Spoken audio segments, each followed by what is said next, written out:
Today, what I'm going to talk is some on the existence of something called permanent.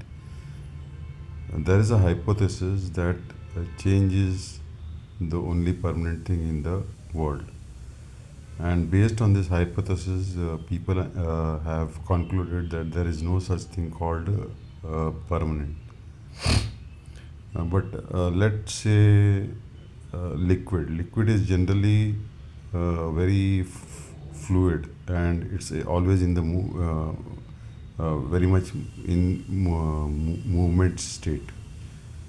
But if you take a cup of uh, water, now to keep that liquid, there is within one focal point, there is a permanent thing called cup, which keeps that liquid at a focal point.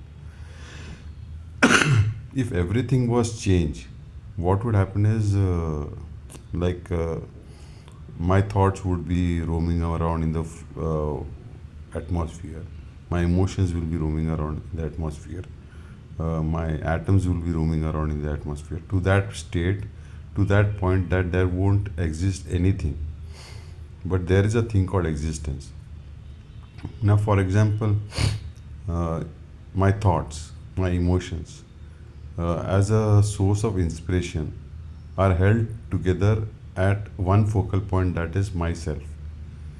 I know that these emotions are mine. Might be as a secondary source of inspiration, might be affecting others.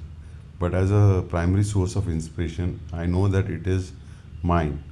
So there is something permanent which is holding, like a cup which is holding the liquid together at one focal point.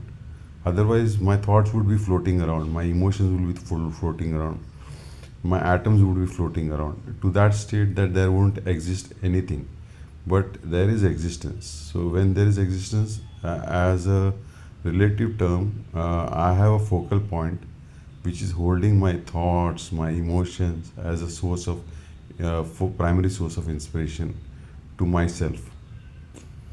They might inspire others as a secondary source of inspiration. But primary source, when a thought comes to me, I know that this thought has come to me myself. So there is a focal point which is holding it together. When I share it with others, might be it becomes a secondary source of inspiration for others. My emotion also, like when I'm angry, my anger, my when I get angry, I am holding that to myself. So there is one focal point, one permanent thing which is holding together all these thoughts, emotions, atoms, and everything, physical as well as metaphysical level, parasite, para, parapsychology, and all the psychology, thoughts, and all those things are holding together to at one point. Otherwise, the people, thoughts, emotions will be floating around, only floating around, because there will be only change. And if there is only change, it will not be at a focal point. And due to that, what will happen is there won't be existence. There will nothing exist. But if there is, we know that existence is there. So there has to be some permanent thing which is holding together these changes together. This is my point. Thank you.